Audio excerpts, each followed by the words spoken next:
States Government Printing Office. United States Government Printing Office. This was December 20th, 2010. Just to give you an idea of the magnitude of the nature of the regulations that are affecting us. Last year, Congress passed 125 bills. Federal agencies passed 3,503 final rules. It's called regulation without representation. These are people who are not accountable to anybody. In 1994, the regulatory burden in this country was $400 billion. In 2008, it was $1.75 trillion. That does not count Obamacare, and it does not count the Frank Dodd bill for the banking regulations. Last year, Americans paid $989 billion in income taxes. The total tax burden comes to nearly 27% of our national income.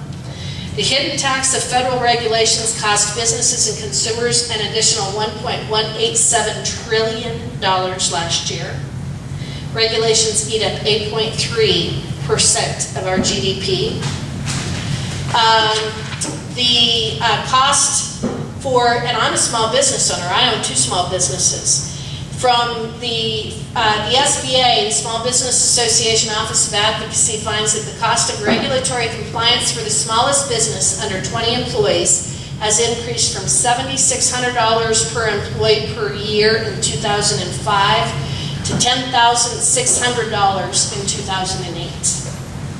This is what has happened to our economy. And if people in Washington, D.C. can't figure this out, we need to throw them all out. But this is what has happened to our economy.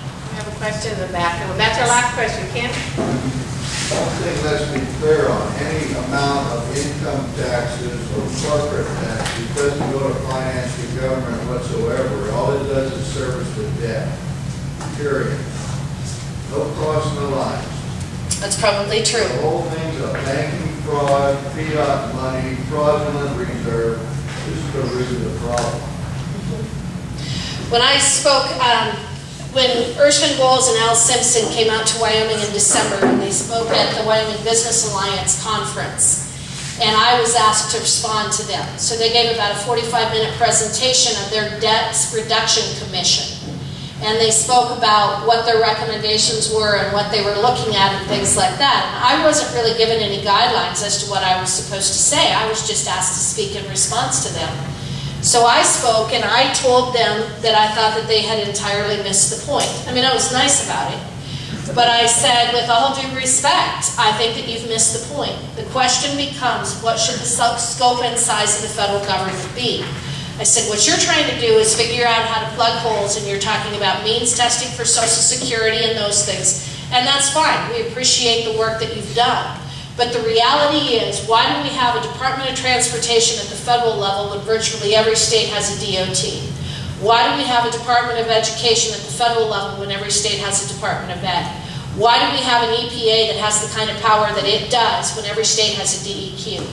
I said, what you need to understand, and what you've made a mistake about, is that you don't understand what the federal government is intended to be. And there were about 500 people there, and I got a standing ovation. They did not. And Al Simpson was very angry with me. But they missed the point. They really did. And that's the point that we need to be hammering home. I think people in Washington, D.C. are starting to listen.